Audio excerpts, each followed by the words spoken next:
2013ರಿಂದ ನಿಮ್ಮ ಜರ್ನಿ ಶುರುವಾಗುತ್ತೆ. UK ಅಲ್ಲಿ ಇರ್ತೀರಾ, ಬರ್ತೀರಾ, ಸಿನಿಮಾ ಮಾಡ್ತೀರಾ. ವಿಜಯ್ ರಾಘವೇಂದ್ರ ಅವರಿಗೆ ಖುಷಿ, ರಿಷಿಯಿಂದ ಹಿಡಿದು ನಮ್ಮ ಇಂಡಸ್ಟ್ರಿ 2003ರಿಂದ ಸಾರಿ ಹತ್ರ 25 ವರ್ಷಗಳ ಜರ್ನಿ ನಿಮ್ದು ಲೆಕ್ಕ ಹಾಕಿದ್ರು ಕೂಡ ಏನೇನ್ ನೆನಪಾಗುತ್ತೆ ಸರ್? ಯಾಕಂದ್ರೆ ನೀವು ನಿಮ್ಮ ಸಿನಿಮಾಗಳನ್ನ ನೋಡಿದ್ರೆ ನಮ್ಗೆ ಒಂದು ಅದ್ಭುತ ಸಿನಿಮಾ. ಈಗ ನಾವು ಮಿಲನ ಅಂತ ಆಗಿರ್ಬೋದು, ಖುಷಿ ಆಗಿರ್ಬೋದು, ರಿಷಿ ಆಗಿರ್ಬೋದು, ತಾರಕ್ ಆಗಿರ್ಬೋದು, ಸಿದ್ಧಾರ್ಥ ಆಗಿರ್ಬೋದು, ಎಗೇನ್ ನೋಡಿದ್ರು ಕೂಡ ನಮ್ಗೆ ಬೋರು ಅನ್ನೋ ಪದಕ್ಕೆ ಜಾಗನೇ ಇಲ್ಲ.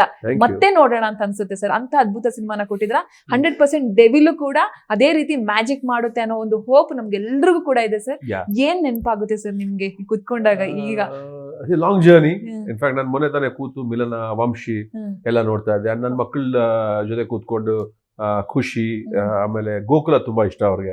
ಸೊ ಈ ಎಲ್ಲಾ ಸಿನಿಮಾಗಳನ್ನ ನಾನು ಅವ್ರ ಜೊತೆ ಕೂತ್ಕೊಂಡು ನೋಡ್ತಿರ್ತೀನಿ. ಸೊ ಈ ತರ ಶುರು ಮಾಡ್ದ. ಒಂದ್ಸರಿ ನಮ್ ಕೆಲಸ ಎಲ್ಲ ನೋಡಿದಾಗ ಅಯ್ಯೋ ಇಷ್ಟು ಕೆಟ್ಟದಾಗಿ ತೆಗ್ದಿದ್ವಾ ನಾವು, ಇಷ್ಟು ಅಂದ್ರೆ ನಾವ್ ಇನ್ ಸ್ವಲ್ಪ ಇದನ್ನ ಚೆನ್ನಾಗಿ ಮಾಡ್ಬೋದಾಗಿತ್ತಲ್ಲ ಅಂತ ಒಂದೊಂದ್ಸಲ ಅನ್ಸುತ್ತೆ. ಅದು I think as a technician or ಇಲ್ಲ ಎನಿ ಆರ್ಟಿಸ್ಟ್ ಅದು ಇದ್ದೇ ಇದ್ದಿದೆ. ಆಕ್ಚುಲಿ ಪ್ರಾಬ್ಲಿ ಇಂಟರ್ವ್ಯೂ ಮುಗಿದ್ಮೇಲೆ ನೀವು ಅನ್ಕೋ ನಾನು ಈ ಪ್ರಶ್ನೆ ಕೇಳ್ಬೋದಾಗಿತ್ತು, ನಾನು ಈ ತರ ಮಾಡ್ಬೋದಾಗಿತ್ತೇನೋ ಅಂತ. ಸೊ ಅದು ಇದ್ದೇ ಇದೆ. ಅದ್ ಬಿಟ್ರೆ ನನ್ಗೆ ಯಾವಾಗ್ಲೂ ಬಂದ್ಬಿಟ್ಟು ಇಟ್ಸ್ ಲಾಂಗ್ ಜರ್ನಿ ಅದೆಲ್ಲ ನಾನು ಜಾಸ್ತಿ ಯೋಚನೆ ಮಾಡಕ್ ಹೋಗಲ್ಲ. ಒಂದ್ ಒಳ್ಳೆ ಕಥೆ ಸಿಗ್ಬೇಕು, ಆ ಕಥೆ ನಮ್ನ ನಿದ್ದೆ ಮಾಡಕ್ ಬಿಡ್ಬಾರ್ದು. ಇದನ್ನ ನಾವು ಸಿನಿಮಾ ಮಾಡ್ಲೇಬೇಕು, ಇದನ್ನ ಪರದೆ ಮೇಲೆ ನೋಡ್ಬೇಕು ಅನ್ನೋ ಒಂದು ಹಠ ನಮ್ಗೆ ತಲೆಯಲ್ಲಿ ಬರ್ಬೇಕು. ಆತರ ಕಥೆಗಾಗಿ ನಾವು ಯಾವಾಗ್ಲೂ ಹುಡುಕ್ತಾ ಇರ್ತೀನಿ, ನಾನಾಗ್ಲಿ ನನ್ನ ಟೀಮ್ ಆಗ್ಲಿ.